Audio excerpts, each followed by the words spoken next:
manuka. Dauda Yusuf yakinnye match ya APR na Rayon Sport ya Super Coupe. Yego. Al Hilal isanzwe ere hano abakinnyi bayo n'abatoza bari kuri stade. Ariko recommendation isaba Dauda Yusuf ko yajya mu ikipe ya Al Hilal yatanzwe n'umunyemari umushoramari wari ukurikiye match online.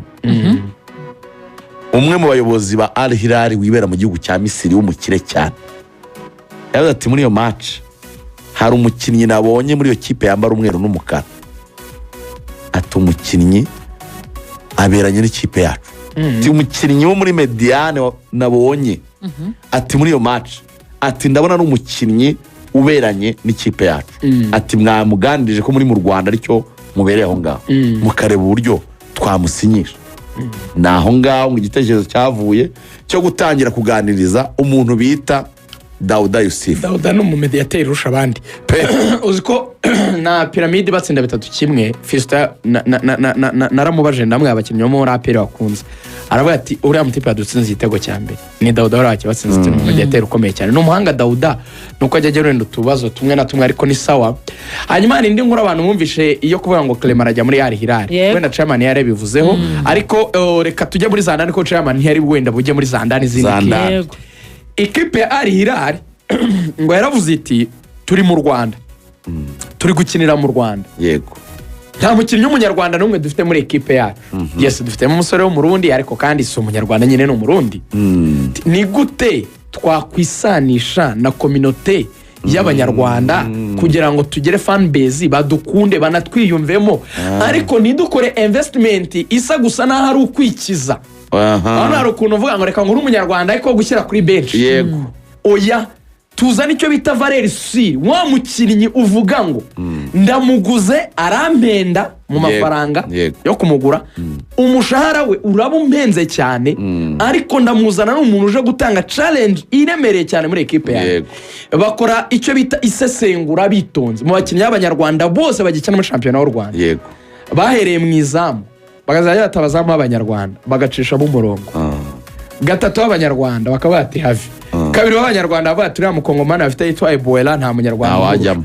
Barazamuka za Mediane baruboneka bande hose bareba bawinga babarafenata ya siyo level. Basubiye inyuma kuri muri defense babati umpete wa APR yitwa Clement mu defense. Batuye umuntu n'umuntu abantu bagatekerejeho.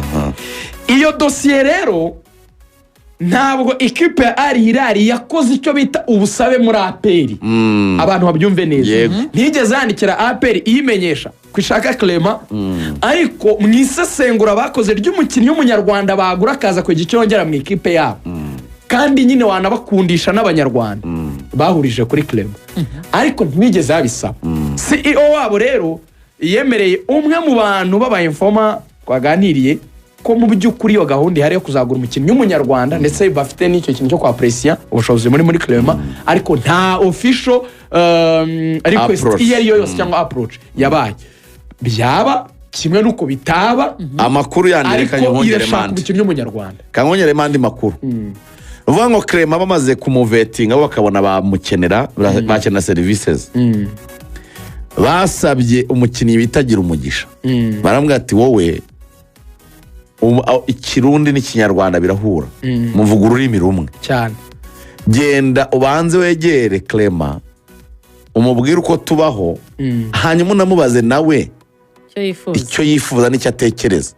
Akubwire uko amasezerano yameze, akubwire se muri APR abona byakora kugira ngo avemo, akubwire nyine ibintu byose urumva uko bahisemo kubijyana.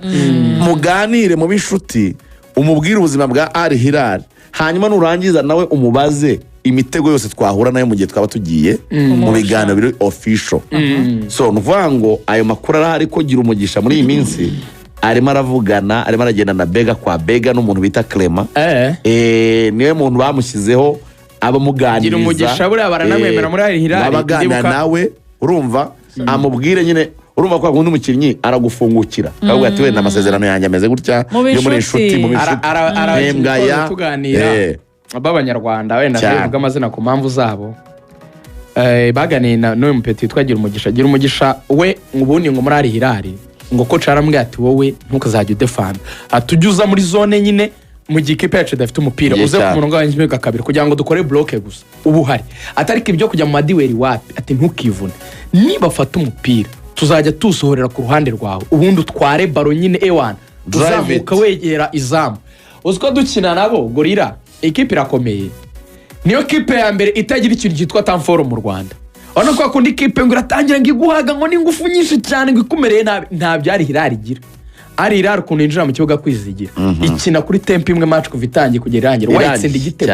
yakikubanza yabiri gukina na Mamelodi nkaje ubundi banganye 2-2 nta pressure ntigigira pressure ikina none bajya gukina na gorira ngo umutoza we yarababwiye ngo ikipe ngo nabonye ngo ari ikipe ngo itambaza agapira ikina neza ati mwe muyirekere barope ati dutangire tumera nk'abari kudefanda ati mu making ashobora ko mwikora ama block ameze neza manze mwireke ihage iryoherwe ibe excited ize yose ishokerwe none mugatari kwa tuziko kaga kipe nta kintu kirimo di bakigenda ati nimubara ko namaze nka kenze baryohewe buri ati mwe mukore block ne batubanza igitego nimubona ko nabacyo no defenseur baje bavuye inyuma ba Omar ati muyikubita amacounter nk'abiri mazima bakoze imwe bahita baturya igitego mbona hongo birukiye muri kona bagiye guserebura ndabane karabaye abantu amadayimoni ko nabonaga badahari batungutse he irakomeye izikipe zo muri Sudan nka Clement yibonye sha yabonye ikipe ikomeye satsi y'abanyarwanda tumanuke mu ikipe ya Rayon Sport ijoro ryakeye rwose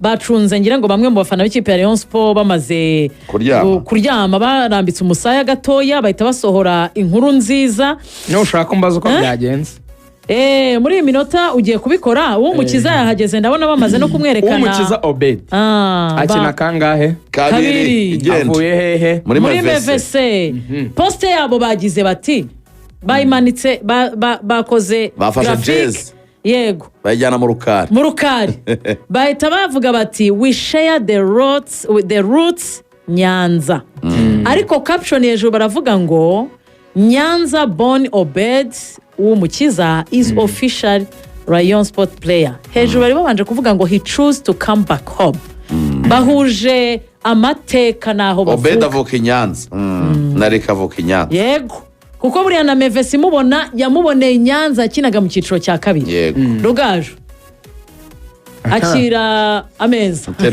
yaguzwe miliyoni 6 z'amanyarwanda uyu ni umukinnyi bakoye muri Mukura birumvikana ko baguze amasezerano ye izi miliyoni 6 z'amanyarwanda ubwo afite uko yigabaniye na Mukura hanyuma oya bahaye Mukura miliyoni 6 Mukura z'amasezerano yarasi irayabika kubera ko Mukura nicyo naninje kuvuga ngo yakoze deal nziza yaragiye kurangiza amasezerano bavuze bati amezi yarasigaje mu 2 miliyoni 6 ubundi mwivuganye noneho mupeti bazamuha miliyoni 10 ze ku giti take home ariko ntazo bamuhaye ubu ni ideni akaba rero ari ukunguko byaraye bigenze Rayon Sport rero mu gicuku rwose kinishye umwana w'umuhungu wamaze kumvikana bakaba bahise bamushyiraho na salary 700,000 wow hanyuma Rayon Sport ikaba ngo abayobozi bahise bahamagara yitwa Delphin photography cya photographer Delphin ubwo ni umufotographe wa Rayon yego bambwiye bati aho uri hose mumaze igihe mutare kuri imiriro mukore design y'ubwenge ubwo witwa Ruben Ngabo arabyuka n'umwe mu bantu bazi gukreya ama content ne batekereje bati ibi bintu bigomba guhuzwa na Nyanza arangije bwa Delphi designing akakana uranga bagira ubwenge cyane bwo gutekereza utuntu nk'utwo no muhanga mu gukreya utuntu nk'utwo baradukreya ahantu twari twicariye gake mu bwenge bwinshi cyane barangije barabiduhisha ati siko muze sha muri mu bikiko mbona mwahuze bati yari utuntu turimo bateka ngiye kubona ku mahona nyamagana ngo wa ndavuga ngo karabaye nuko rero umukinnyi abaratangajwe ariko Rayon Sport muri match ya Super Coupe bagiye gukina rero ariko amasegonda make Rayon Sport deal ya umukiza wa Bet ubonye update zisumbuye oya ntago zisumbuye bakoze deal nziza baramukeneye pe zimwe muri nziza bakoze muri iyi faze retour yasinye umwaka umwe n'amezi 8 offensive na defensive mwiza rwose ni mwiza umwaka umwe pe n'amezi Ni mwiza, 8 umukinnyi ubwo mwiza arasoza pe. iyi sezo yataka indi n'igice kirita hanyuma ubwo ibyo mvuze nibyo arakina Umwaka. iyi yayisoze azakina Yes, undi mwaka umwaka nyine n'amezi n'iki. 6 hanyuma umutaramu witwa Vininyu nyuma yo kubona atitwara neza bienveni ati ndababara urutugu abaganga ni mu ntabare merewe nabi cyane abaganga bati biroroshye bamukubise kuri biriya biboro basikanisha niba ari za MRI batura urutugu ni ruzima kurusha urutugu rw'umwana ruhinja wavutse ati uyu muntu nta n'ikibazo yigeze agera mu rutugu kuva avuye mu nda mama we Vinati ndaribwa ariko ngo buriya ngo ubwacu n'abazi abaganga kuvura. ngo bakaba bagira ngo principe bagenda bavuga ko iyo umuntu yumva ababara umuhereza imiti y'abantu igabanya ububabare. igabanya ububabare kuko nta ndwara bari kubona mu rutugu ntibarubaga bakavuga ko ngo amayeri yo kuvuga ko yavunitse urutugu ngo ashobora kuba yarayigiwe n'umutoza Bruno Ferri Bruno Ferri niwe wamuzanye yego ashobora kuba yaramwegereye ati reba ndagushyiramo ugasohoka bakubuwinze i Muhanga baramubuwinze i Nyamirambo baramubuwinga ati barugaju bariya bamaze kubyara bakoze n'abari koga ko batari kukuvuga neza ati baravuga ko uri mu bantu twaguze ba flopinze ati kandi ikibazo ufite ni fitness ati muhungu wanjye rero retour igiye kuza wowe genda ukaza imyitozo ku giti cyawe ahubwo icyo uri bunkorera super coupe turavuga ko wavunitse urutugu kugira ngo ngukure muri groupe iyo pressure ibanze igabanuke Ikuveho. ujye hirya hanyuma dutegereze iyi mikino nirangira uzaba nawe warigayininze fitness umeze neza none tugahure muri tour ya shampiyona byibura ufite akabaraga ariko niyo pressure yagabanutse n'abafana babaye bagabanyije kukubuwinga n'abanyamakuru kugukeka Vinyinus ibyo mvuze ni zandane Vinyinu ntabwo ari umukinnyi mubi nabihagarara tushe ya baro uko atwara agapira urabona ko ari umukinnyi ariko ari physically fit ari hasi cyane mu buryo bwa fitness.